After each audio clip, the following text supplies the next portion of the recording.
ఇవాల్టి చర్చలో మనతో పాటు జాయిన్ అవుతున్నారు రాజకీయ విశ్లేషకులు పాపారావు గారు మనతో పాటు జూమ్లో జాయిన్ అవుతున్నారు. అలాగే స్టూడియోలో ఉన్నారు మనతో పాటు బీఆర్ఎస్ నాయకులు నరసింహారెడ్డి గారు. నమస్తే ఇద్దరు కూడా. ముందుగా నరసింహారెడ్డి గారు, నిన్న ఒక కీలకమైన అంశాన్ని మాజీ మంత్రి హరీష్ రావు గారు ప్రస్తావించారు. కన్నేపల్లి వద్ద నుంచి పెద్ద ఎత్తున గోదావరి జలాల్ని ఎత్తిపోసే అవకాశం ఉన్నప్పటికీ కూడా కేవలం చోద్యం చూస్తుంది ప్రభుత్వం.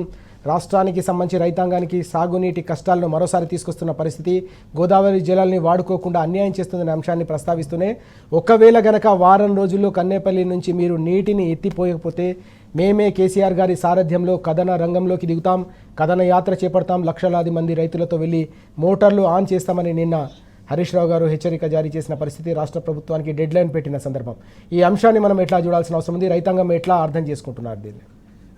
ఇప్పుడు గోదావరి జలాలు వాడుకోవడం కోసం కేసీఆర్ గారు కాళేశ్వరం కట్టారు. అధికారంలోకి వచ్చిన తర్వాత రేవంత్ రెడ్డి కానీ ఇప్పుడు ఈ నీళ్ళ మంత్రికేమో నీళ్ళ సోయి లేదు, ఆ ముఖ్యమంత్రికేమో అసలు పరిపాలన సోయి లేదు, ఏ సోయి లేదు. ఎంతసేపు డబ్బులు బ్లాక్మెయిలర్, ఆయన రియల్ ఎస్టేట్ బ్లాక్మెయిలర్. దురదృష్టం ఆయన ముఖ్యమంత్రి అయిపోయాడు. ఇప్పుడు జరుగుతున్నది ఏంది, మేడిగడ్డ రిపేర్ వచ్చిందని చెప్పేసి రెండు మూడు పిల్లలు కుంగినని చెప్పి దాన్ని అట్లా పక్కన పెట్టారు. హరీష్ రావు గారు చెప్పిన విషయం తెలంగాణ రైతులు ఆలోచించవలసిన విషయం కూడా ఏంటంటే, మేడిగడ్డకు సంబంధం లేకుండా కన్నెపల్లి బ్యారేజీ నుంచి, కన్నెపల్లి నుంచి ఈరోజు పంప్ హౌస్ నుంచి మీరు నీళ్లు ఎత్తిపోసి ఇటు మల్లన్న సాగర్ కానీ, కొండపోచమ్మ సాగర్ కానీ, రంగనాయక సాగర్ కానీ, బస్వాపూర్ రిజర్వాయర్లకు నీళ్ళు ఇస్తే ఇవాళ రైతాంగం 15 జిల్లాలలో ఉన్న రైతాంగం దరిదాపు 18 లక్షల ఎకరాలకు నీళ్ళు అందే అవకాశం ఉంది. ఆన్ చేయగలిగిండి పంపులు మీరు ఆన్ చేయకుండా మోటార్లు ఎందుకు ఆన్ చేయట్లేదు, ఎందుకు నీళ్ళు ఇవ్వట్లేదు అనేది డైరెక్ట్ సూటి ప్రశ్న ఉత్తమ్ కుమార్ రెడ్డి గారు. నీకు తెలవకుండా నీ అధికారులను పిలిచి మాట్లాడుకో. కానీ హరీష్ రావు గారు చెప్పిన దానికి జవాబు చెప్పవేంది? నువ్వే అసెంబ్లీలో మండలిలో ఇచ్చిన ప్రశ్నకు జవాబు ఏంటి? మేడిగడ్డ పిల్లలు కుంగిపోయినా కానీ అన్నారం సుందిల్లా ఈ మొత్తం సేఫ్ ఉన్నాయని నువ్వే ఆన్సర్ చేసినావు. ఇవ్వాలంటే ఏమంటాడు, మళ్ళీ కూలిపోయిన నుంచి ఎట్లా నీళ్ళు లిఫ్ట్ చేయాలి హరీష్ రావు గారు అని ఆయన అడుగుతాడు. అక్కడ జరుగుతుంది ఏంటంటే రాజుగారు, ఇప్పుడు గోదావరి పోతున్న దాంట్లో మేడిగడ్డ దగ్గర యాజ్ ఆన్ డేట్ దరిదాపు 74,000 క్యూసెక్ల నీళ్లు ప్రవహిస్తున్నాయి. దీని ప్రభావం కన్నెపల్లి దగ్గర ఏంటి, minimum draw down level MDDL ప్రకారము లెవెల్ ప్రకారం అక్కడ 93.5 మీటర్లు నీటి ప్రవాహం పోతుంది, 96 మీద పోతుంది. అంటే నీకు క్లియర్గా 2.5 మీటర్ల నీళ్లు నువ్వు పంపులు ఆన్ చేసి ఎత్తుకోవాల్సిన అవసరం, లిఫ్ట్ చేసే అవకాశము చాలా స్పష్టంగా కనిపిస్తుంది. దీనికి నువ్వు ఎందుకు జవాబు చెప్తలేవు ఉత్తమ్ కుమార్ రెడ్డి అని అడుగుతున్నా. నువ్వు చదువుకున్నవే కదా.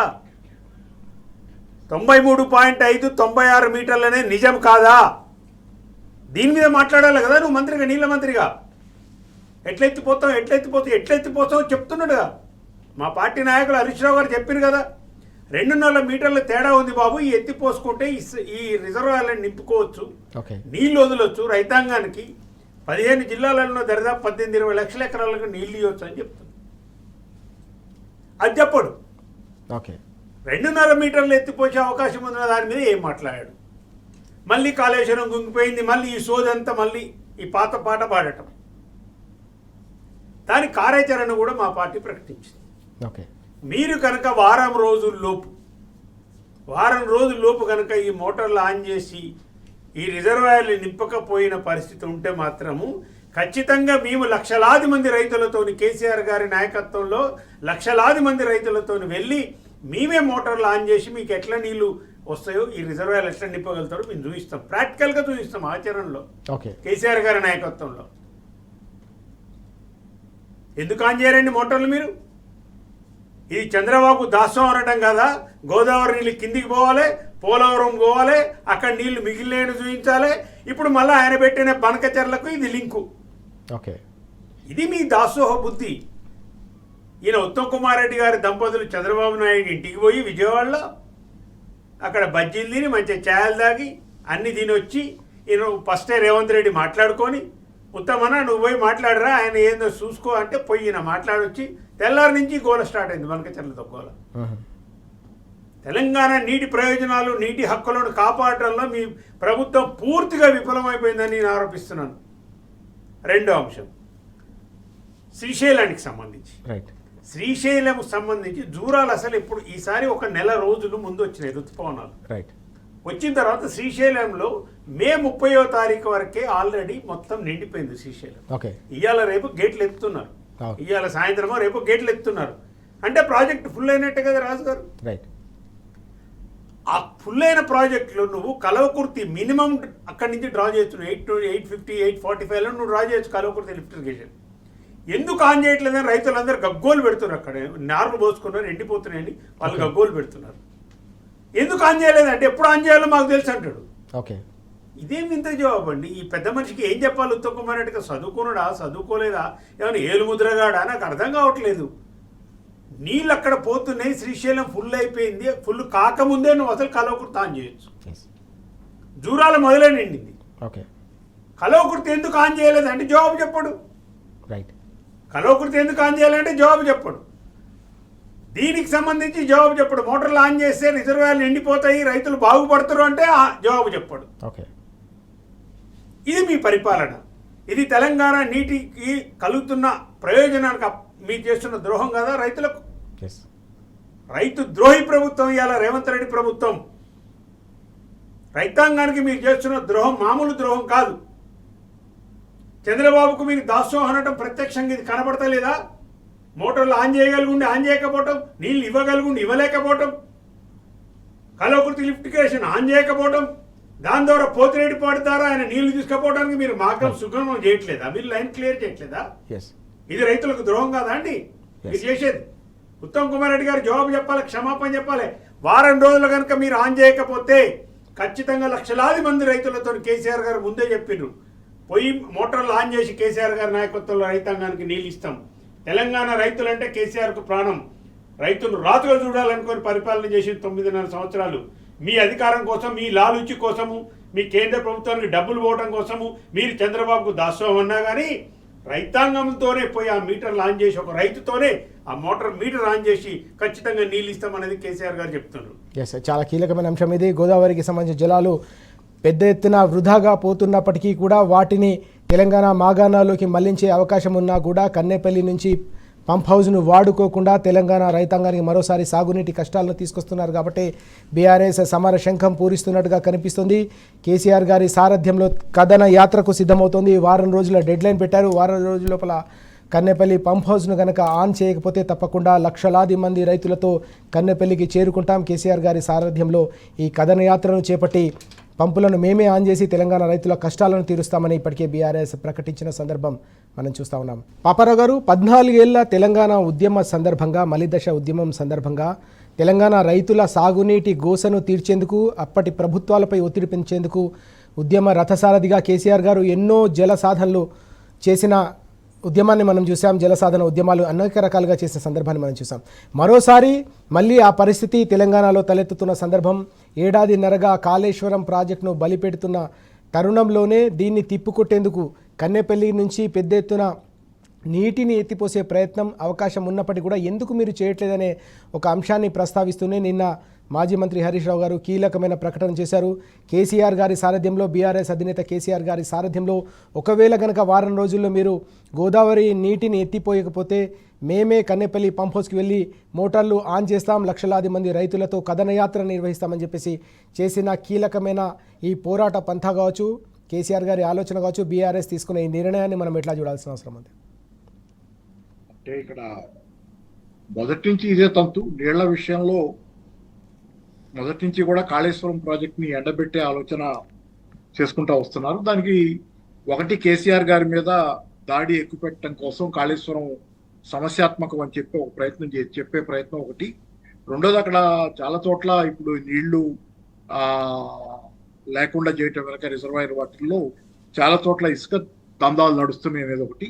మూడోది, ఆంధ్రప్రదేశ్ రాష్ట్రంలో చంద్రబాబు గారికి ప్రయోజనం కలిగించడం, నీళ్లు అటు పోయేటట్లు చేసి ఇట్లా మల్టీపర్పస్ గా ఇది చేసుకుంటూ వస్తున్నారు. మల్టీపర్పస్ గా అంటే అన్ని తెలంగాణకి నష్టం చేసే పర్పస్లు ఇవి. సో ఈ విధంగా ఏంటంటే ఈరోజు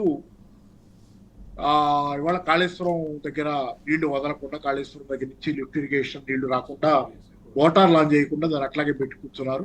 36 రోజులుగా వరద నీళ్లు వస్తున్నాయి. ఇందాక వైఎన్ఆర్ గారు చెప్పారు, నరసింహారెడ్డి గారు, 36 రోజులుగా వరద నీళ్లు వస్తుంటే రేవంత్ రెడ్డి స్వయంగా చెప్పాడు ఈ సంవత్సరం సీజన్ తొందరగా మొదలైంది, వానలు తొందరగా పడ్డాయని చెప్పి మాట్లాడాడు. ఏది ఎరువుల విషయంలో మాట్లాడాడు. మరి అట్లాంటప్పుడు నీళ్లు కూడా అవసరం కదా పొలాలకి. ఎందుకంటే తెలంగాణలో నీళ్లు రాలా, తెలంగాణలో వర్షాలు బాగా పడలా. పడింది అక్కడ కర్ణాటక, మహారాష్ట్రలో వర్షాలు బాగా పడ్డాయి. ఆ నీళ్లు వస్తున్నాయి ఇక్కడ వరదలాగా. నీళ్ళు అయితే ఉన్నాయి కానీ వర్షాలు తెలంగాణలో పడలా.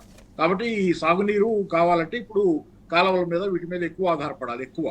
కాబట్టి ఇట్లాంటి సందర్భంలో మీరు 36 రోజులుగా వరద నీరు పైనుంచి వస్తుంటే దాన్ని వాడుకోకపోవటం మీకు తెలిసి మీరు చెప్పి స్వయంగా సీజన్ ముందే మొదలైందని, దీని అర్థం ఏంటనేది. పైగా ఇవాళ ఉత్తమ్ కుమార్ రెడ్డి గారు రకరకాలైనటువంటి ఇష్టానుసారం, మరి ఎవరు చెప్పారనేది చెప్పలేం కానీ ఆయనకి ఇష్టానుసారం మాట్లాడటం, అన్నారం ఏదో ఈ వాటిల్లో నీళ్లు నింపొద్దన్నారు, ఇట్లా మాట్లాడుతున్నాడు ఆయన. కాబట్టి ఏంటంటే ఇష్టానుసారం అది, దానికి టెక్నికల్ ఇది ఏమక్కర్లా, లేకపోతే నోటుకు వచ్చినట్టు మాట్లాడి తప్పించుకుపోయే ధోరణి.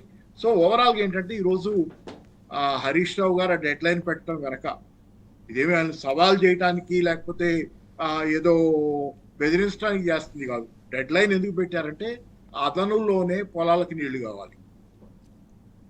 అదను దాటిపోతే పొలాలకి నీళ్లున్నా ఉపయోగం ఉండదు, పైగా మునిగిపోతాయి. ఆకాశం వేసి ఏమైనా వలకలు వచ్చినా మునిగిపోతాయి. కాబట్టి అదనంలో పొలానికి నీళ్లు కావాలి. కాబట్టి నాట్లేసేటప్పటికి నేల తడిచి ఉండాలి కాబట్టి బాగా, దానికోసం అని చెప్పి ఈరోజు డెడ్ లైన్ పెట్టింది అందుకు. అంతేగాని ఇదేదో ప్రభుత్వాన్ని సవాల్ చేయటం కాదు. రైతు బాగు కోరి రైతు మేలు కోసం ఈరోజు హరీష్ రావు గారి డెడ్ లైన్ ఇది పెట్టి వార్నింగ్ ఇచ్చారు. అది రైతు తరఫున ఇచ్చిన వార్నింగ్. రైతులు కోరుకుంటున్నారు ఇట్లాంటిది కావాలని చెప్పి. సరే, తర్వాత కేసీఆర్ గారు ఇవాళ కథనయాత్ర అనేది దానికి కూడా చెప్పారు. కేసీఆర్ గారి నాయకత్వంలో కథనయాత్ర చేసి మోటార్ లాంచ్ చేస్తామని చెప్పి, ఖచ్చితంగా ఇది జరిగి తీరాలి, ఇట్లాంటివి జరగాలి. ఎందుకంటే తెలంగాణ ఈరోజు అంటే అన్నీ ఉండి నోట్లో అల్లుడి నోట్లో శని అన్నట్లుగా ఈ ప్రభుత్వమే ఓ పెద్ద శనిలాగా. కేసీఆర్ గారు సమస్తం సమకూర్చి పెట్టి వెళ్తే, ప్రాజెక్టులు, సాగునీటి సదుపాయాలు అన్నీ సమకూర్చి పెట్టి వెళ్ళిన తెలంగాణలో ఈరోజు ఈ ప్రభుత్వం ఒక శనిలాగా, అల్లుడి నోట్లో శనిలాగా, తెలంగాణ పాలిటీ శనిలాగా మారినటువంటి పరిస్థితి. కాబట్టి ఏంటి, ఖచ్చితంగా దీన్ని ఎదిరించి తీరాలి. ఇది దీంతో అమితుమి తేలిపోవాలి. ఏళ్ల విషయం తెలంగాణ రైతుకి ఇబ్బంది రాకుండా ఇదే లాస్ట్ టైం. ఈ ప్రభుత్వం సాహసించకూడదు ఇంకోసారి ఈ రకమైనటువంటి నీళ్ళు ధోరణులు. పోయిన సంవత్సరం మహబూబ్ నగర్ లో క్రాప్ హాలిడే ఇచ్చారు పంటలకి. కృష్ణా జలాలు ఏమో అటు వదిలేశారు, ఆంధ్రాకి క్రాప్ హాలిడే ఇచ్చారు పోయిన సంవత్సరం.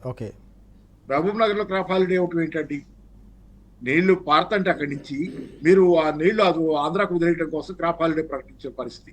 సో ఓవరాల్ ఇది ఏంటంటే ఒక అమానుషమైనటువంటి సవతి తల్లి ప్రేమ కంటే దారుణమైంది. సవతి తల్లి ప్రేమ అంటారు. రేవంత్ రెడ్డికి ఏ ప్రేమ లేదు తెలంగాణ మీద, ద్వేషం ఉంది. పైగా కనపడుతుంది ఏంటంటే రేవంత్ రెడ్డి పూర్తిగా తెలంగాణను ద్వేషిస్తున్నాడని.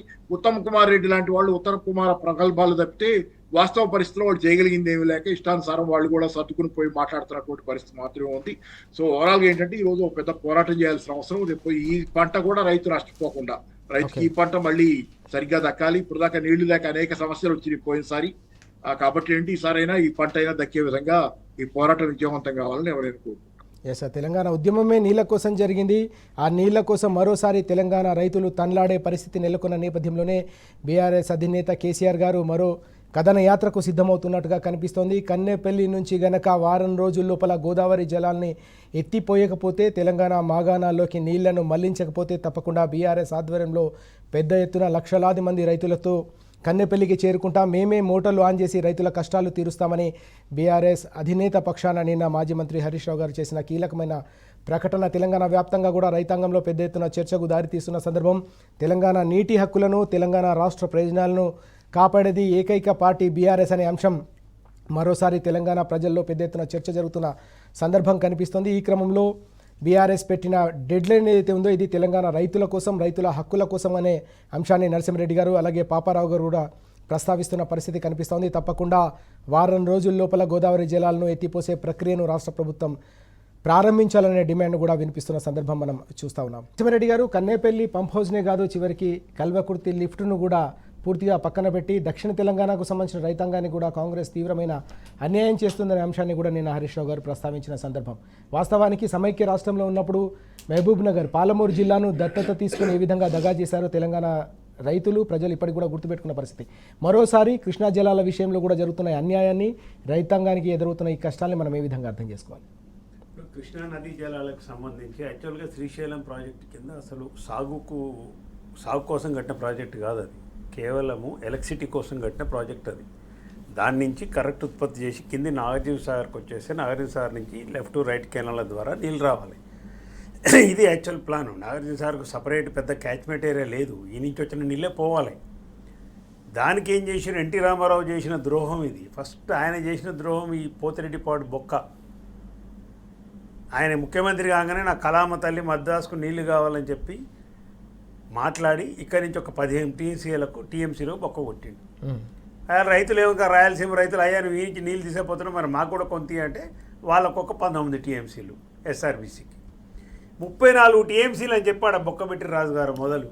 ఓకే, ఇవాళ మొత్తం రాజశేఖర టైంలో డే నైట్ అంతా పనిచేసి ఈ తెలంగాణ మంత్రులందరూ ఇవ్వాలన్న ఉత్తమ్ కుమార్ రెడ్డి, ఇవాళ బీజేపీలో ఎంపికన్న డీకే అరుణమ్మ గారు, వీళ్ళంతా మంత్రులుగా ఉండి కోమటిరెడ్డి వెంకరెడ్డి, లావు మాట్లాడే కోమటిరెడ్డి వెంకరెడ్డి, జానారెడ్డి పెద్దలు, వీళ్ళంతా మంత్రులు అయ్యాల రాజశేఖర టైంలో. ఏం చేసిన మరి మీరు ఆపగలిగిర్రా? ఓకే, పోతిరెడ్డిపాడు 44,000 క్యూసెక్ల నుంచి 80,000 క్యూసెక్లకు ఇయ్యాల. ఈ పత్రిక ఒక్కసారి చూపెట్టాలి మీరు. ఇది వెలుగు పత్రిక. ఈ వార్త కొంచెం ఫోకస్. ఈ వెలుగు పత్రిక ఇది మీదే కదా పత్రిక ఉత్తమ్ కుమార్ రెడ్డి గారు.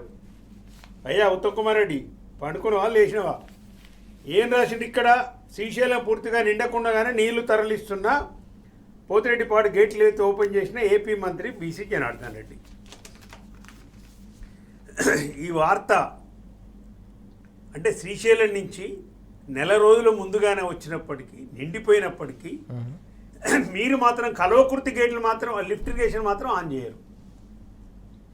కానీ ఏపీ మంత్రి మాత్రం మొత్తం నీళ్ళు తీసుకుపోతుంది. ఇప్పటికీ ఓకే, 34 ఉన్న టీఎంసీలో వాడుకునే అధికారం ఉన్న ఏపీ ఆంధ్రప్రదేశ్ పోయిన సంవత్సరం 240 టీఎంసీలు దోపిడీ చేసింది శ్రీశైలం నుంచి, పోతిరెడ్డిపాడు నుంచి.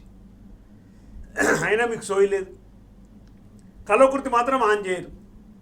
అరే పాలమూరు రంగారెడ్డి కట్టిందే కేసీఆర్ గారు దరిదాపు ఒక 90 టీఎంసీల నుంచి 100 టీఎంసీలు వాడుకోవచ్చు అని కడితే 100 నుంచి దాన్ని 140 టీఎంసీలు తీసుకుపోవాలని ఆయన ప్లాన్ చేస్తే 90% పనులు పూర్తయినాయని మీరే చెప్పారు శ్వేతపత్రంలో.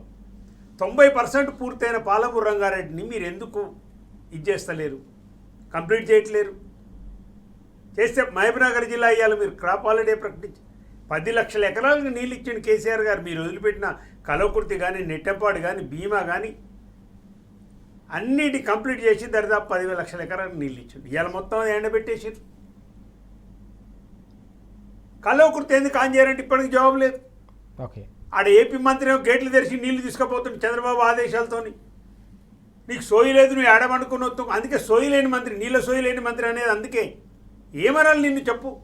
నిన్ను నీ ముఖ్యమంత్రిని ఏమని తిట్టాలి మేము? సోయిందా మీకు అసలు ఏమన్నా నీళ్లు? వాడేమో తీసుకొని పోతుంటే ఆంధ్రప్రదేశ్ ప్రభుత్వము నువ్వే ఇక్కడ వండుకొని కల్వకుర్తి మోటార్ ఆన్ చేయరంటే ఆ మోటార్ ఆన్ చేయరు. మహబూబ్నగర్ జిల్లాలో ఉన్న కాంగ్రెస్ నాయకులు కూడా ఆలోచన చేయాలి, రాష్ట్ర వ్యాప్తంగా ఉన్న వాళ్ళు కూడా. అరే నీళ్ళు కిందికి వాడి తీసుకుపోతుంటే ఉన్న నీళ్ళు వాడుకోవడానికి కూడా మీకు చేత కాకపోతే మీ అసమర్థ ముఖ్యమంత్రి, అసమర్థ ఉత్తమ్ కుమార్ రెడ్డి అనకపోతే ఏమనాలి మేము? మేము రాజకీయ విమర్శలు చేయట్లేదు. ఇంతకుముందు పాపారావు గారు అన్నట్టు మేము రాజకీయ విమర్శలు చేయట్లేదు. రైతుల కోసం మా ఆక్రందన, మా ఆవేదన అంతా కూడా. ఓకే, రైతాంగానికి నీళ్ళు ఎందుకు ఇస్తలేరు? ఉండి రెడీగా ఉండి ఇవ్వకపోవడానికి ఏదన్నా ద్రోహం ఉంది? ద్రోహం లేదా దీంట్లో? ఇక ఈ 34 టీఎంసీలపై 240 అయింది. ఇప్పుడు నాగార్జున సార్ మొత్తం శ్రీశైలం గేట్లు తెరిచిన తర్వాత కూడా మీరు కల్వకుర్తి ఆన్ చేయలేదు, లిఫ్ట్ ఇరిగేషన్ ఆన్ చేయట్లేదు. ఓకే, ఇది మహబూబ్నగర్ జిల్లాకు చేస్తున్న అన్యాయం కాదా? నల్లమల బిడ్డను మహబూబ్నగర్ బిడ్డనని గొప్పలు చెప్పుకొని మీసాలు కొట్టుకొని తొడలు చేయ రేవంత్ రెడ్డి. నీళ్ళ సోయి ఏమన్నా ఉందా నీకు అసలు?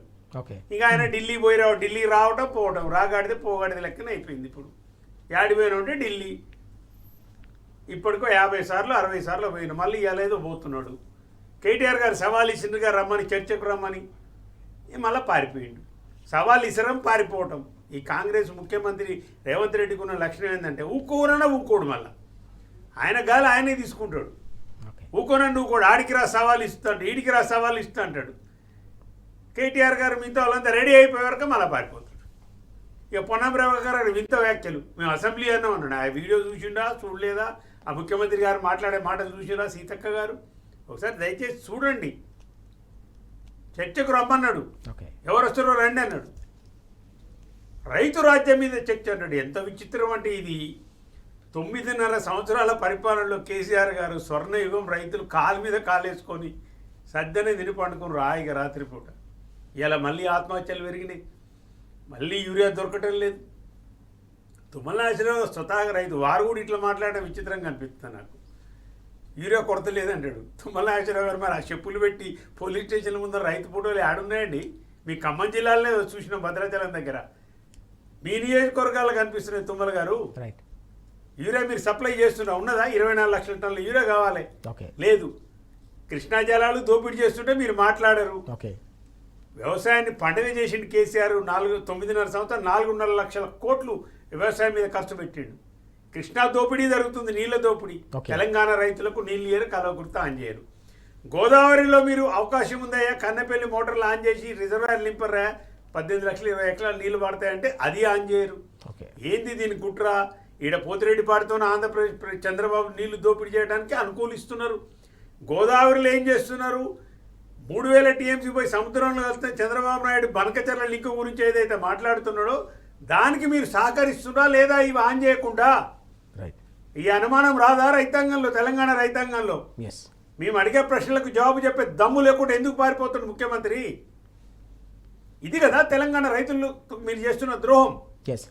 రైట్. చాలా కీలకమైన అంశం ఇది. పాపారావు గారు, నరసింహారెడ్డి గారు చెప్పినట్టు వాస్తవానికి ఓవైపు గోదావరికి సంబంధించిన జలాలను ఎత్తిపోయకుండా ఉత్తర తెలంగాణకు సంబంధించిన రైతాంగానికి అన్యాయం చేస్తున్న కాంగ్రెస్ సర్కార్, మరోవైపు దక్షిణ తెలంగాణకు జీవనాడి లాంటి కృష్ణా జలాల విషయంలో కూడా అదే రకమైన నిర్లక్ష్య వైఖరి. కల్వకుర్తి లిఫ్ట్ నుంచి వరద నీళ్లను ఎత్తిపోసే అవకాశం ఉన్నా దాదాపు 36 రోజుల నుంచి కూడా వరద ఉన్నా ఎందుకు ఎత్తిపోయట్లేదనే కీలకమైన అంశాన్ని కూడా నిన్న హరీష్ రావు గారు ప్రస్తావించిన సందర్భం. కృష్ణా జలాలకు సంబంధించిన విషయాన్ని ఎట్లా చూడాల్సిన అవసరం ఉంది? మహబూబ్ నగర్ వాస్తవానికి చూస్తున్నాం మనం, పాలమూరు జిల్లా పెద్ద ఎత్తున వలసలు వెళ్ళిన పరిస్థితి, లక్షలాది మంది వలసలకు కేరాఫ్గా నిలిచిన పాలమూరు ఆ తర్వాత ఏ విధంగా సస్యశ్యామలంగా మారిందో పరిస్థితి. మనం ప్రస్తుతం మళ్ళీ అలాంటి క్రాప్ హాలిడేలు ప్రకటించుకునే ఒక దయనీయమైన పరిస్థితిని మనం ఏ విధంగా అర్థం చేసుకోవాల్సిన అవసరం ఉంది? నా జిల్లా నా జిల్లా నా జిల్లా అని ప్రతిసారి రేవంత్ రెడ్డి గారు మొట్టమొదటిసారిగా ఒక వ్యక్తి మహబూబ్ నగర్ జిల్లా నుంచి రాష్ట్రానికి ముఖ్యమంత్రి అయ్యాడనేది పదే పదే మహబూబ్ నగర్ సెంటిమెంట్ లాగా తేవటానికి ప్రయత్నం చేస్తాడు. కానీ వాస్తవానికి మహబూబ్ నగర్ జిల్లాకి తూట్లు పొడుస్తా అన్యాయం చేస్తున్న వ్యక్తి నెంబర్ 1 వ్యక్తి ఈరోజు రేవంత్ రెడ్డి. ఎందుకంటే ఇక్కడ మీకు కనపడుతుంది, ఉత్తరాన గోదావరి జలాలు కాజేసే విధంగా అవకాశం కల్పిస్తా ఆ జలాలు ఆంధ్రాకి వెళ్లే విధంగా కాళేశ్వరంలో ఎత్తిపోతలు ఆపేశాడు. అలాగే దక్షిణానేమో కృష్ణా జలాలు తరలిపోవడానికి అవకాశం కల్పిస్తా మోటార్ లాంచ్ చేయకుండా ఉన్నాడు. కల్వకుర్తి మోటార్ లాంచ్ చేయాలి. మీకు నిజానికి 90% ఈ ప్రాజెక్టు, మీరు ఇందాకే చెప్పినట్టు ONR గారు, 90% ఈ ప్రాజెక్టు కేసీఆర్ ఉండగానే పూర్తయిపోయింది. ఈ సంవత్సరంన్నర కాలం దాటింది ఇప్పటికి. రేవంత్ రెడ్డి వచ్చి ఇప్పటికి అది ఆ 10% కూడా చాలా సులువుగా అయిపోయి ఉండాలి. చాలా సులువుగా అదే పేస్ లో కంటిన్యూ అయినా చాలా సులువుగా అవ్వాలి, ఈయన కొత్తగా ఏం చేయకపోయినా. అలాగే కేసీఆర్ గారు ఎన్నికల ముందే, మీకు గుర్తుంటే, కొన్ని మోటార్లు కూడా 1-2 మోటార్లు కూడా అప్పుడే ఆన్ చేశారు. బాహుబలి మోటార్లు, ఈ ప్రాజెక్ట్ తాలూకు బాహుబలి మోటార్లు అప్పుడే ఆన్ చేశారు. అంటే అవి ఇంకా ఉన్నాయి, ఇంకా ఆన్ చేయాల్సి ఉన్నాయి. అవన్నీ అసలు ఇప్పుడు వాటికి ఫుల్ ఫ్లెడ్జ్డ్ గా ప్రాజెక్టు ఫంక్షనింగ్ లో ఉండాల్సింది, దాన్ని కూడా పాడు పెడుతున్నటువంటి పరిస్థితి. అంటే ఆ మాటకు వస్తే తెలంగాణని పాడు పెడుతున్నారు, తెలంగాణ రైతాంగానికి అన్యాయం చేస్తున్నారు. ఇది ఉత్తరాన దక్షిణాన జరుగుతున్న అన్యాయమే కాదు, ముందు దగా వెనక దగా కుడి ఎడమల దగా అన్నట్టుగా రేవంత్ రెడ్డి పాలనలో తెలంగాణలో 4 చెరుగుల అన్ని విషయాల్లో తెలంగాణ ప్రజలకు ద్రోహమే జరుగుతుంది. తెలంగాణ ప్రజల పట్ల ఆయనకి ఏమాత్రం ప్రేమ అభిమానాలు లేవు. కేవలం చంద్రబాబుకి చెంచాగిరి చేయటమే ఏకైక లక్ష్యంగా పనిచేస్తున్నటువంటి ప్రభుత్వంగా దీన్ని మారుస్తున్నాడు రేవంత్ రెడ్డి. కాబట్టి ఏంటి ఈ రోజు జరుగుతుంది తెలంగాణ పట్ల? అట్లా ఇట్లాంటి మనుషులు ఎక్కడ చూడం. ఆయన స్వయంగా ముఖ్యమంత్రి, ఇంకెవరో చేతిలో తోలుబొమ్మగా ఆడాల్సిన పరిస్థితి ఏంటో మనకు అర్థం కాదు, ఎందుకు జరుగుతుందో మనకు అర్థం కాదు. అందులోనూ రాష్ట్రానికి అన్యాయం చేస్తా, రాష్ట్రానికి ద్రోహం చేస్తే ఈ విధంగా ఉండాల్సిన అవసరం ఎందుకు వచ్చిందో మనకు అర్థం కాదు. ఇంత దుర్మార్గంగా వ్యవహరిస్తున్నటువంటి పరిస్థితి ఈరోజు తెలంగాణ ద్రోహి. ఎప్పుడో క్విజ్లింగ్ అని నార్వేలో అనుకుంటా, క్విజ్లింగ్ అని ఒక ఆయన్ని, క్విజ్లింగ్ అంటేనే ద్రోహి అని, క్విజ్లింగ్ అనే మాట నార్వేలో ప్రధానమంత్రిగా అనుకుంటా ఉండేవాడు. హిట్లర్ నార్వే మీద దాడి చేసినప్పుడు అతను సరెండర్ అయిపోయి ప్రధానమంత్రి హిట్లర్కి సహకరించాడు దేశాన్ని ఆక్రమించుకోవడం. అందుకని క్విజ్లింగ్ అంటే ద్రోహిగా చెప్తారు. తన దేశాన్ని ఇతరులకు శత్రు దేశాలకు అప్పచెప్పిన వాడు క్విజ్లింగ్. అట్లాంటి పరిస్థితి ఈ రోజు తెలంగాణలో రేవంత్ రెడ్డి ఆ పాత్ర పోషిస్తున్నాడు. ఆంధ్ర ప్రజలు బాగుండాలి, కరెక్టే. కానీ ఏంటంటే తెలంగాణ ప్రయోజనాలు తాకట్టు పెట్టి ఆంధ్ర ప్రజలకి మేలు చేస్తాను, లేకపోతే రేవంత్ రెడ్డి అది చంద్రబాబుకు మేలు చేస్తాను, చంద్రబాబు చెప్పిందల్లా చేస్తాననే విధంగా తెలంగాణని కష్టాల పాలు చేస్తానని ధోరణి అంతా, ఇదంతా క్విజ్లింగ్ ధోరణే. నార్వే ఆ రోజు రెండవ ప్రపంచ యుద్ధంలో క్విజ్లింగ్ ఒక ద్రోహి. అలాగే తెలంగాణ ద్రోహులని ఎవరైనా చెప్పాలంటే కాళోజీ నారాయణరావు గారు ఎప్పుడూ చెప్పారు కదా, బయటవాడు ద్రోహం చేస్తే ఏం చేస్తామని చెప్పారు, లోపల వాడు ద్రోహం చేస్తే పాత్ర వేస్తామని చెప్పారు. ఓకే, స్వంతగా ఇక్కడ వ్యక్తే తెలంగాణకు ద్రోహం చేస్తున్నటువంటి పరిస్థితి ఈ రోజు పరమ దుర్మార్గమైనటువంటి, అసలు ఊహించడానికి అలవిగానటువంటి పరిస్థితి. అంటే జనరల్ గా ఊహకు అందదు ఇది. మీరు ఇందాక అందుకే నిర్లక్ష్యం అనే మాట వాడారు. ఇంత నిర్లక్ష్యం ఎందుకని? అది నిర్లక్ష్యం కాదు, ద్రోహం. నిర్లక్ష్యం అంటే పొరపాటున అలసత్వం వల్ల జరిగేది, ఆలోచన లేక జరిగేది. ఆలోచించి పని కట్టుకుని చేస్తున్న ద్రోహం ఇది, నిర్లక్ష్యం కాదు. ఎందుకంటే మనం ఊహించడానికి కూడా కష్టం. ఇట్లా ద్రోహులు ఉంటారని ఊహించడం కష్టం కాబట్టి నిర్లక్ష్యం అనో అలసత్వం అనో ఏదో తెలియక తప్పు చేస్తున్నాడో అనుకుంటుంటాం. కానీ ఇది కావాలని చేస్తున్నటువంటి ద్రోహం అనేది కనపడుతుంది. రైట్, చాలా కీలకమైన విషయం ఇది. కావాలనే పూర్తిగా తెలంగాణ రైతాంగంపై కుట్రలు చేస్తున్నారనే అంశాన్ని పాపారావు గారు ప్రస్తావిస్తున్న సందర్భం కనిపిస్తోంది. ఓవైపు కన్నేపల్లి పంప్ హౌస్ను ఆన్ చేయకుండా గోదావరి జలాల్ని, మరోవైపు కల్వకుర్తి లిఫ్ట్ను వాడుకోకుండా కృష్ణా జిల్లాల్ని ఏపీకి తరలించే ద్రోహంలో భాగంగా తెలంగాణకు తీవ్రమైన అన్యాయం చేస్తూ ఉన్నారు. ఉత్తర దక్షిణ తెలంగాణకు సంబంధించిన రైతాంగానికి తీవ్రమైన ద్రోహం చేస్తున్నారు. కాబట్టే తప్పకుండా కాంగ్రెస్ సర్కారుపై సమర శంఖం పూరించేందుకు బీఆర్ఎస్ సిద్ధమైన పరిస్థితి. వారం రోజుల లోపల గనక మీరు కన్నెపల్లి పంప్ హౌస్ను ఆన్ చేయకపోతే తప్పకుండా లక్షలాదిగా అక్కడ రైతులతో చేరుకుంటామని ఇప్పటికే బీఆర్ఎస్ పార్టీ పక్షాన హరీష్ రావు గారు జారీ చేసిన అల్టిమేటం ఏదైతే ఉందో, కేసీఆర్ గారి సారథ్యంలో చేరుకుంటామని చేపట్టిన ఈ డిమాండ్ ఏదైతే ఉందో, ఇది పెద్ద ఎత్తున తెలంగాణ రైతాంగంలో కూడా చర్చకు దారితీస్తున్న పరిస్థితి. మరోసారి తెలంగాణ హక్కుల కోసం బీఆర్ఎస్ రంగంలోకి దిగుతుందనే అంశం, కేసీఆర్ గారు మరోసారి తెలంగాణ హక్కుల కోసం, తెలంగాణ రైతుల ప్రయోజనాలు కాపాడుకునేందుకు మరోసారి రంగంలోకి దిగేందుకు సిద్ధమవుతున్న అంశం కూడా తెలంగాణ రైతాంగంలో ఒక కొత్త విశ్వాసాన్ని కలిగిస్తున్న పరిస్థితిని కూడా మనం క్షేత్రస్థాయిలో చూస్తా ఉన్నాం. అదే అంశాన్ని పాపారావు గారు అలాగే నరసింహారెడ్డి గారు చాలా వివరంగా వెల్లడించిన సందర్భం మనం చూస్తూ ఉన్నాం. నరసింహారెడ్డి గారు, మరో కీలకమైన అంశాన్ని తీసుకుంటే, దశాబ్దాల పాటు సాగిన వ్యవసాయానికి సంబంధించిన విధ్వంసం నుంచి వికాసం వైపు, సంక్షోభం నుంచి సంక్షేమం వైపు, ఏ విధంగా రైతాంగ సంక్షేమం వైపు 10 ఏళ్ల ప్రస్థానం కొనసాగిందో మనం చూసాం.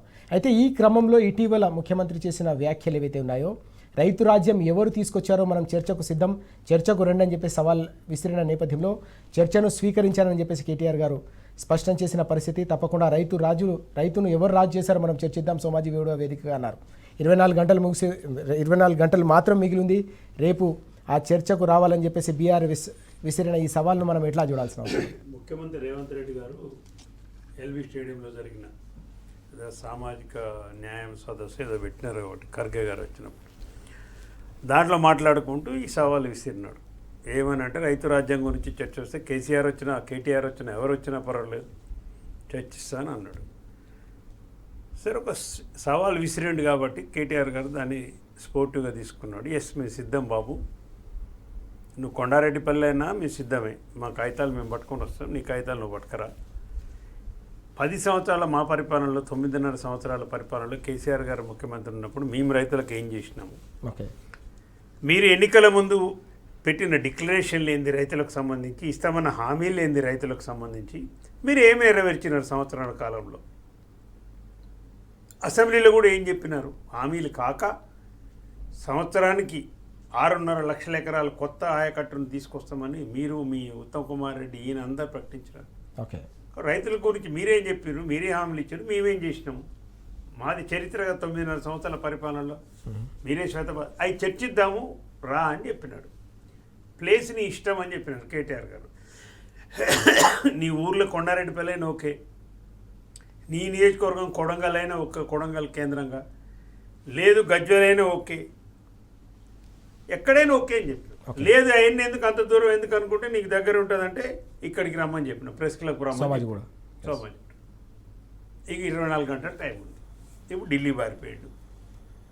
దీని మీద మంత్రుల రియాక్షన్, విచిత్రమైన రియాక్షన్. సీతక్క గారు కానీ, పొన్నం ప్రభాకర్ గారు కానీ సవాళ్ళు ఇసురుతారు. మళ్ళీ రామంటే రాడు, మళ్ళీ పారిపోతాడు. ఈ మంత్రులు దాన్ని కవర్ చేయకపోయి వీళ్ళు ఇజ్జత్ తీసుకుంటున్నారు. ఆయన అన్న మాట ఏంది? అసెంబ్లీలో పెట్టు బాధాపుతా, దానికేం లేదు. అసెంబ్లీలో పెట్టి ఇప్పటికే మిమ్మల్ని మీ బట్టలన్నీ ఓడదీసిరి, శ్వేతపత్రాల మీద ఓడదీసిరి. మా వాళ్ళంతా కేటీఆర్ గారు కూడా తీసిరు, హరీష్ రావు కూడా జగదీష్ రెడ్డి గారు కూడా తీసిరు. ఇజ్జత్ పోగొట్టుకుంటారు కరెంటు విషయంలో, అప్పుల విషయంలో, అన్నిటల్లా, పరిపాలన విషయంలో, శాంతి భద్రతల విషయంలో పెట్టి ఇదేనా అసెంబ్లీలో పెట్టి చర్చకు రమ్మన్నారు. కాబట్టి ఇప్పుడు ఏమంటారు రైతు రాజ్యం గురించి చెప్పు. మరి ఏం చేసినావు రైతులకు, మీరు ఇచ్చిన హామీలు ఏంటి రైతులకు అనేది ఒక్కసారి ఆలోచన చేస్తే మీరు ఏం నెరవేర్చినో రైతాంగం కూడా ఆలోచిస్తారు. రైతు భరోసా కింద కేసీఆర్ సంవత్సరానికి 2 సార్లే ఇస్తుండ్రు 5,000. మేము 7,500 సంవత్సరానికి 2 సార్లు కాదు 3 సార్లు 15,000 ఇస్తామని చెప్పినాం. 3 సార్లకు 7,500. రైతు రుణమాఫీ ఏకబిగిన ఒకేసారికి ఒకే దఫాలో 2 లక్షల రుణమాఫీ చేస్తున్నాడు. 24 గంటల కరెంట్ ఇస్తున్నాడు. బోనస్ ప్రకటించిన వడ్లకు 500 క్వింటాల్ కానీ వేరే వాటికి కూడా ప్రకటించారు. మరి ఏం చేసినావు చెప్పని గది అడుగుదామనే రమ్మన్నాం. ఓకే, రైతు భరోసా 7,500 ఇస్తా అంటివి. ఫస్ట్ వచ్చిన దాంట్లో ఎన్నికలు వచ్చినప్పుడు పార్లమెంట్ ఎన్నికలు వస్తున్నాయని కేసీఆర్ గారు పక్కన పెట్టిన 6,500 కోట్లు ఇచ్చివి. మళ్ళా 3 కార్లే కొట్టిండు. వానకాలం పోయింది, యాసంగి పోయింది, మళ్ళీ ఇప్పుడు మళ్ళీ పోయిన కారు ఇస్తానని చెప్పి ఇవ్వకుండా ఇచ్చిండు. అంటే ఇప్పుడు 3 కార్ల డబ్బులు నువ్వు 9 రోజుల్లో 9,000 కోట్లు వేస్తా అంటే 3 కార్లకు ఎంత రావాలని 27,000 కోట్ల రూపాయలు ఇవ్వాలి రేవంత్ రెడ్డి ప్రభుత్వం రైతులకు బాకీ ఉంది. నువ్వే చెప్పినావు కదా, ఈసారికి 9,000 కోట్లు వేస్తున్నావు అన్నావు. మరి ఈ 3 కార్లలో కూడా 9,000 కోట్లు పడాలి కదా. కేసీఆర్ పెట్రోల్ బంకులకు ఇచ్చిండు, క్రషర్లకు ఇచ్చిండు, మొత్తం ఇస్తున్నావు కదా నువ్వు కూడా ఇవ్వాలి. అంటే ఏదో అబద్ధాలు చెప్పి బ్లాక్మెయిల్ చేసి అధికారంలోకి రావాలనే దురుద్దేశం తప్పితే చిత్తశుద్ధి ఎక్కడుంది నీకు? ఏమైనా కట్ చేసినావు నువ్వు ఇవ్వాలి? 27,000 కోట్లు ఇంతవరకు రైతులకి ఇవ్వలేదు. బోనస్ అప్పుడు అన్ని ఓట్లకి ఇస్తారు, ప్రతి క్వింటాలు వరి ధాన్యానికి 500 అన్నారు. అధికారంలోకి రాగానే సన్నోట్లకి తేడా పెట్టి దొడ్డోళ్ళకి ఎక్కువ కొడుతుంది. ఇక రైతు రుణమాఫీ ఎంత బోగస్ అంటే ఈ 3 విషయాలు కేటీఆర్ గారు మాట్లాడారు. మన రైతు రుణమాఫీ ఎస్ఎల్బీసీతో మీటింగ్ పెట్టి, స్టేట్ లెవెల్ బ్యాంకింగ్ వాళ్ళతో మీటింగ్ పెట్టి అయాల వాళ్ళు ఇచ్చిన నివేదిక దాదాపు 55-60 లక్షల మంది రైతులు ఉన్నారు. 2 లక్షల లోపు ఉన్నోళ్ళు, 2 లక్షల వరకు ఉన్నోళ్ళు 39,500 కోట్లని దాదాపు 40,000 కోట్లని నువ్వే పెడుతుంది. ఎమ్మటే 15 రోజులకు 20 రోజులు దాటముందే మళ్ళీ క్యాబినెట్ దాన్ని 31 కోట్లు చేసి 31,000 కోట్లు. ఓకే, మళ్ళీ అసెంబ్లీలో వచ్చి బడ్జెట్ కేటాయింపులు బడ్జెట్ అని దాన్ని 21,000 కోట్లు చేసింది. ఇప్పుడు లాస్ట్కి 21,000 కోట్లు అని చెప్పి దాన్ని 12-13,000 కోట్లు యాక్చువల్గా రైతులకు చేరినాయి. ఓకే, పోయి పరిగెత్తి లోన్లు తెచ్చుకున్నాడు. రుణమాఫీ అరకొర రుణమాఫీ. రైతు భరోసాకు సంబంధించి 3 కార్లే కొట్టు 27,000 కోట్లు బాకీ ఉండవు. ఇప్పటికి 1,200 కోట్ల రూపాయలు ఇప్పుడు మీరు ఇస్తామన్న ఆ సన్నోట్ల బోనస్ కూడా ఇంతవరకు రైతులకు కోతలేలే. ఒడ్లు కొంటలేరు, నానిపోయి మొలకలు ఎత్తిపోయినాయి. పోయినసారి కళ్ళల్లో మిర్లలతో కుమ్ముక్కైపోయి రైతులు దోచుకుంటున్నారు. మీరు ఎంఎస్పీ రావట్లేదు బోనస్ సంగతి తర్వాత. 23-20 రావాలి, 528 దాదాపు 3,000 రూపాయలు. కేసీఆర్ టైంకి కొన్నాడు, కరోనా టైంలో కూడా కొన్నాడు, తర్వాత కేంద్రానికి సప్లై చేసింది. మీకు ఏం చేసిండ్రు రైతులు? కరెంటు అసలు ఆనే రావట్లేదని అందరూ చెప్తూనే ఉన్నారు. ఇక నీళ్ళ దోపిడీ ఇంతకుముందు మాటల కృష్ణా జలాలు రాకుండా చేస్తుంది చంద్రబాబు కోసం పోతిరెడ్డిపాటి నుంచి, గోదావరి బనకచెర్ల కోసం పోలవరం కోసం ఇక్కడ మొత్తం కాళేశ్వరాన్ని ఎండబెడితే దీన్ని విచర్చ పెడతా ఉన్నారు. మరి 9 సంవత్సరాల కేసీఆర్ గారు ఏం చేసిండ్రు? 11 విడతలుగా 73,000 కోట్ల రూపాయలు కరోనా టైంలో కూడా చూడకుండా ప్రతి రైతు ఖాతాలో టక్కిమని పడ్డాయి. నీ టక్కిమని ఏం పడలే. ప్రాజెక్టుల కింద 1,27,000 కోట్లు ఖర్చు పెట్టిండు 9 సంవత్సరాల్లో. వడ్ల కొనుగోలుకి 27,000 కోట్లు ఖర్చు పెట్టిండు కేసీఆర్. ఇట్లా ఉచిత కరెంటు కింద 69,000 కోట్లు ఇచ్చినాడు ఎలక్ట్రిసిటీ బోర్డులకు. ఇట్లా 9 సంవత్సరాలు 4.5 లక్షల కోట్లు అక్షరాల రైతాంగం మీద, వ్యవసాయం మీద, తెలంగాణ వ్యవసాయం మీద ఖర్చు పెట్టి, వ్యవసాయం అంటే పోయి చేయాలి ఊర్లోనండి, సిటీలు ఉన్నోళ్ళు కూడా పోయి లాస్ట్ వ్యవసాయం చేసే పరిస్థితికి వచ్చింది. అందుకే 3 కోట్ల టన్నుల వరిధాన్యం ఎట్లొచ్చింది? ముచ్చట చెప్తే వస్తుందా వరిధాన్యం? ఒట్టేనే కేంద్రం కొరలేని పరిస్థితి వచ్చింది. అయినా కేసీఆర్ కొన్ని మళ్ళీ గోడౌన్లలో పెట్టి దాన్ని రైతులను రక్షించినాడు. రైతు వేదికలు కట్టినాము, రైతు కల్లాలు కట్టినాము, దరిదాపు 2,600-3,000 కల్లాలు కట్టినాము. ఇవాళ ఏముంది? రైతు వేదికలు వేల కల్లాలు లేవు. అసలు మీకు వ్యవసాయం గురించి సోయి లేదు. 70% రైతులు ఉండని ముచ్చట చెప్తారు. మరి 70% రైతులు ఉన్నప్పుడు ఏం చేస్తున్నావు చెప్పు? నువ్వు రైతులకు ఇచ్చినాయి మీ డిక్లరేషన్లు ఏమా? మీ సోనియా గాంధీ ఏడిపోయా, మీ ప్రియాంక గాంధీ ఏడిపోయా, మీ రాహుల్ గాంధీ ఏడిపోయా? ఏమైనా మాట్లాడుతుర్రా మీరు? ఎవరు ఏం మాట్లాడరు. దీని మీద చర్చకు రమ్మంటే సబ్జెక్ట్ లేదు కాబట్టి పారిపోవాల్సిందే. ఇది తెలంగాణ ప్రజలు గమనించాలి. పోనీ పార్లమెంట్లో కేటీఆర్ గారు ఒక ప్రశ్న అడిగారు, మంచి ప్రశ్న. పార్లమెంట్లో ఎన్నడైనా కానీ రాహుల్ గాంధీ గారు తెలంగాణ హక్కుల గురించి మాట్లాడినరా? ఈడ ఊరు తిరిగి నువ్వు డిక్లరేషన్లు ఇచ్చి మీరు ప్రచారం చేశారు. ఇంకా ఇంకొక అబద్ధం, 60,000 ఉద్యోగాలు ఇచ్చినాను. మరి అదే 60,000 ఉద్యోగాలు ఇస్తే మరి అదే అశోక్ నగర్కి వచ్చి చెప్పరాదు? రైట్. ఎందుకు నిర్బంధిస్తున్నావు వాళ్ళని? ఎందుకు అరెస్ట్ చేస్తున్నావు నిరుద్యోగుల్ని? ఎందుకు కేసులు పెడుతున్నారు వాళ్ళ మీద? అమ్మాయిలను జుట్టుపట్టి ఎందుకు కొడుతున్నారు మీరు? ఎందుకు నిర్బంధం? మరి 60,000 ఉద్యోగాలు ఇస్తే వాళ్ళు కూడా నీ పాలాభిషేకం చేయాలి కదా. ఇది చేతగాని ప్రభుత్వము, సవాళ్ళు ఇసిరి పారిపోయే ప్రభుత్వము, పారిపోయే వ్యక్తిత్వం ఉన్న రేవంత్ రెడ్డి బట్టగాల్చి మీదేయటం, అబద్ధాల పునాదుల మీద అధికారంలోకి వచ్చిండు. అధికారంలోకి వచ్చినాక కూడా మళ్ళీ సర్వ అబద్ధాలు, పచ్చి అబద్ధాలు ఆడుతున్న వ్యక్తిత్వం మనకు క్లియర్గా కనిపిస్తుంది. చాలా కీలకమైన అంశం ఇది. మనం చూస్తూ ఉన్నాం. వాస్తవానికి తెలంగాణలో రైతును రాజును చేసిందెవరో, వ్యవసాయాన్ని మళ్ళీ కన్నీటి సేద్యంగా మారుస్తున్నదెవరో తప్పకుండా చర్చించేందుకు తాను సిద్ధమని BRS party working president KTR garu ముఖ్యమంత్రి విసిరిన సవాల్ను స్వీకరించారు. రేపు డెడ్లైన్ 24 గంటల్లో ముగియబోతోంది. మరి సవాల్ విసిరిన నేపథ్యంలో తప్పకుండా ఆ సవాల్ను స్వీకరించి రావాలి చర్చకని చెప్పేసి నరసింహారెడ్డి గారు చాలా స్పష్టంగా చెప్తా ఉన్నారు. ఢిల్లీ యాత్రల పేరిట పారిపోవద్దని కూడా సూచిస్తున్న సందర్భం కనిపిస్తోంది. తెలంగాణ రైతాంగం ప్రతి పరిణామాన్ని కూడా గమనిస్తుంది. రేపు కూడా ఏం జరగబోతుందని రైతులు ఎదురు చూస్తున్నారనే అంశం కూడా ఇక్కడ ప్రస్తావిస్తున్న సందర్భం మనం చూస్తా ఉన్నాం. రామారావు గారు, వాస్తవానికి తెలంగాణకు సంబంధించిన రైతులు సమైక్య రాష్ట్రంలో ఉన్నప్పుడు ఏ విధంగా దగాపడ్డారో, ఎన్ని వేల ఆత్మహత్యలు జరిగాయో మీరు కూడా చూశారు. వ్యవసాయం ఎంత సంక్షోభ పరిస్థితులు ఎదుర్కొందో మీరు కల్లారా చూసిన సందర్భాన్ని మనం గుర్తు చేసుకోవాల్సిన అవసరం ఉంది. ఈ క్రమంలోనే ఇటీవల ముఖ్యమంత్రి ఒక సవాల్ విసిరారు. తప్పకుండా రైతుకు ఎవరేం చేశారు, కాంగ్రెస్ ప్రభుత్వం ఏం చేసింది, బీఆర్ఎస్ ఏం చేసింది అనే దానిపై చర్చకు రావాలని విసిరిన సవాల్ను స్వీకరించి బీఆర్ఎస్ వర్కింగ్ ప్రెసిడెంట్ కేటీఆర్ గారు స్పందించారు. తప్పకుండా చర్చిద్దాం. రైతుకు సంబంధించి పెట్టుబడి సాయాన్ని ప్రారంభించింది ఎవరు, రైతు బీమాను ప్రారంభించింది ఎవరు, రైతుకు రక్షణ వలయంగా సంక్షేమ పథకాల సమాహారాన్ని ప్రారంభించింది ఎవరో చర్చకు సిద్ధమని సవాల్ విసిరిన సందర్భం, ఆ సవాల్ను స్వీకరించిన సందర్భం కూడా కనిపించింది. ఈ క్రమంలో మరో 24 గంటల్లో ఆ డెడ్లైన్ కూడా ముగియబోతోంది. ఎట్లా చూడాలి మనం ఈ సవాళ్లకు సంబంధించిన అంశాన్ని? అంటే కేసీఆర్ గారు మొదలుపెట్టిన అనేక పథకాలు రైతు గురించి ప్రపంచవ్యాప్తంగా వాటికి చాలా గొప్ప పేరు వచ్చింది. ఫుడ్ అండ్ అగ్రికల్చరల్ ఆర్గనైజేషన్ అనుకుంటా, ఐక్యరాజ్య సమితికి సంబంధించిన విభాగాలు కూడా ఈ అంశాన్ని, రైతు బంధు, వీటిని చాలా గొప్ప స్కీమ్స్ గా వాటిని అభివర్ణించినటువంటి పరిస్థితి. స్వామినాథన్ గారే స్వయంగా చెప్పినట్టున్నారు, మన వాళ్ళు ఎవరు వెళ్తే అక్కడ. ఇట్లా కేసీఆర్ గారు చాలా ఇన్నోవేటివ్ ప్రోగ్రామ్స్, ఈ మధ్య ఆక్స్ఫోర్డ్ లో మాట్లాడుతున్నప్పుడు కూడా కేటీఆర్ గారు ఆడ రైతు బంధు గురించి, పథకాల గురించి, రైతు కోసం కేసీఆర్ గారు చేపట్టిన పథకాల గురించి విన్నప్పుడు వాళ్ళు చాలా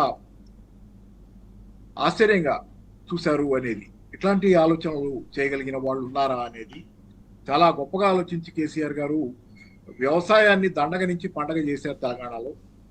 అందుకని ఈరోజు రేపు పొద్దున చర్చకి, అంటే రేవంత్ రెడ్డి పదే ఇష్టానుసారం తను చెప్పదలుచుకుని చెప్పి అదే రాళ్ళేసి పారిపోవటం అంటారు కదా, రాయేయటం అటు పారిపోవటం, ఇట్లా కాదు, నువ్వే రా చర్చకి, ఇద్దరం కలిసి కూర్చొని మాట్లాడుకుందాం. ఇలా రాయేసి పారిపోయే వ్యవహారం కాకుండా, ఏది పడితే అది దోచిందల్లా మాట్లాడి ఆ తర్వాత కనపడకుండా పోయేది కాకుండా మాట్లాడుకుందాం రమ్మని చెప్పి రకరకాల వెన్యూస్ ప్రపోజ్ చేసిన తర్వాత ఆఖరికి ఏదైనా కానీ సోమాజీ కూడా ప్రెస్ క్లబ్ అందరికీ అందుబాటులో ఉండేది. రేపు పొద్దున రేవంత్ రెడ్డి గారు సెక్రటేరియట్కి ఏమైనా వెళ్ళదలుచుకుంటే ఆయన కనుక ఆ దోవలోనే ఉండేది, అది అక్కడికి వచ్చి వెళ్ళమని చెప్పి కేటీఆర్ గారు సవాల్ విసిరారు. కాబట్టి అదే వెళ్ళదలుచుకుంటే వెళ్తే అని అందుకే అంటుంది, వెళ్తాడు అంటల్లా.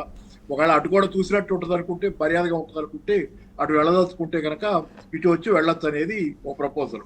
సో దీన్ని ఇప్పుడు ఏమవుద్దంటే అసలు ఇప్పుడు ఈ చర్చ జరగాలి. ఎందుకంటే నువ్వు ఎవరు లేకుండా నీ ముందు ప్రత్యర్థి ప్రశ్నించేవాళ్ళు లేకుండా ఒక మైక్ తీసుకుని మాట్లాడేసి పారిపోయేటట్లు వ్యవహారం, రాయేసి పారిపోయే వ్యవహారంగా ఉండకుండా నువ్వు జవాబు చెప్పే వ్యవహారం కూడా ఉండాలి నీకు అనేది, ముఖ్యమంత్రికి ఆ బాధ్యత కూడా ఉండాలనేది ఈరోజు నిలదీయటానికి, ప్రశ్నించడానికి ఒక ఇదిగా దీన్ని సవాల్గా తీసుకున్నారు, సవాల్గా మాట్లాడారు. అయితే ఇక్కడ ఏంటంటే రేపు పొద్దున వచ్చారు, ఎందుకంటే ఆల్రెడీ ఢిల్లీకి పలాయనం కనపడుతుంది. ఎరువుల గురించి మాట్లాడటానికి ఈయన వెళ్ళారంట, ఎరువుల గురించి మాట్లాడటానికి ఈయనే వెళ్ళాలా? ఎరువులు చాలా పెద్ద సమస్య తెలంగాణలో నిజమే, కానీ ఎరువుల గురించి మాట్లాడటానికి వెళ్ళారని చెప్పి ఒక పత్రికలో రాశారు.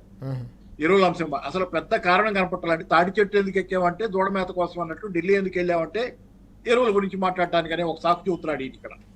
కాబట్టి ఆయనకి హైదరాబాద్ లో ఉంటే వచ్చే ముప్పు ఏంటో తెలుసు, సురంగభంగం అవుతుందని తెలుసు. కాబట్టి ఏంటంటే పారిపోయాడు ఢిల్లీ అనేది మనం అనుకోవాల్సి వస్తుంది.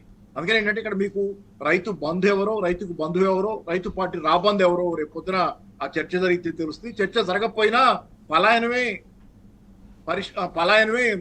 క్లారిటీ ఇస్తుంది జనానికి. Okay. ఎందుకు రాలేకపోయారు ఎవరైనా చర్చకి అనేది దాన్ని బట్టి తెలిసిపోద్ది. కానీ ఏంటంటే పదే పదే చర్చలు తొడతచ్చుళ్ళు చేసుకోవటం కాదు, ఒక్కసారి వచ్చి ఆ జవాబులు ఏదో చెప్పి వెళ్తే సరిపోద్ది. స్పష్టంగా చెప్పాలంటే ఈ రోజు రైతు బంధు రైతు భరోసా ఎట్లా అమలు జరుగుతుంది, ఈసారి ఇస్తున్నారు. స్థానిక సంస్థల ఎన్నికల దృష్ట్యా Right. బ్యాంకుల్లో వేస్తున్నారు. ఎన్నికల ఓట్లు కోరుకోవడం వ్యవహారం లాగా ఉంది. అంతకు తప్పితే దానికి మించేవి లేదు. ఇంతకుముందు ఎన్నిసార్లు Right. ఇచ్చారు రైతు భరోసా, ఎన్నిసార్లు ఆగిపోయింది. Yes. తర్వాత ఇంకేంటి రైతు బీమా. రైతు బీమా పరిస్థితి ఏంటి తెలంగాణలో ఈ రోజు? రైతు చనిపోతే, గతంలో రైతు కుటుంబంలో రైతు చనిపోతే గనక బీమా వచ్చేది 5 లక్షలు. అలాంటిది ఈ రోజు ఆగిపోయింది. అలాగే రుణమాఫీ Yes. ఎన్ని లక్షల కోట్ల రూపాయలు చేశారు, అది 8,000 కోట్ల రూపాయలు చేశారు. Right. అది సక్రమంగా జరగలేదు. లక్షలాది మంది రైతాంగం ఈ రోజు దాని మీద ఆగ్రహంగా ఉన్నారు. Okay. అలాగే కళ్యాణ లక్ష్మి, షాదీ ముబారక్, దానిలో తులం బంగారం ఏమైపోయా తులం బంగారం. ఓకే. అలాగే ఇంకా మీకు స్కూటీ అన్నారు. ఎక్కడ స్కూటీ ఆడపిల్లలకి, కాలేజీకి వెళ్ళి ఆడపిల్లలకి. Right. అలాగే సన్న బియ్యం బోనస్, అసలు బియ్యానికే బోనస్ ఇస్తామన్నారు. Okay. అది అది బోయా సన్న బియ్యం మార్చారు. సన్న బియ్యం బోనస్ ఎంతవరకు సక్రమంగా ఇస్తున్నారు? తర్వాత ఇంకోటి Right, పాపారావు. నిరుద్యోగ భృతి అన్నారు. ఏది నిరుద్యోగ భృతి ఎక్కడుంది? అది ఒక అబద్ధం. ఇలా ప్రతి దానిలోనూ 2 లక్షల ఉద్యోగాలు అన్నారు. ప్రతి రంగాన్ని చేనేత కార్మికుల దగ్గర నుంచి, రైతుల దగ్గర నుంచి, యువజనుల దగ్గర నుంచి, మహిళల దగ్గర నుంచి మోసం చేయని వర్గం ఏదైనా ఉందా ఈ ప్రభుత్వం? రైట్. అందుకనే ఏంటంటే వీళ్ళ బతుకు అక్కడికి వస్తే బస్ స్టాండ్ అవుద్ది అనేది ఖచ్చితం. కాబట్టి ఏంటంటే రావడానికి ఎవరు సాధించారు కాబట్టి ఆ సవాల్గానే ఉంటుందని అనుకుంటున్నాను. సవాలుకి జవాబు చెప్పే Right. సాహసం ఎవరు చేయరు.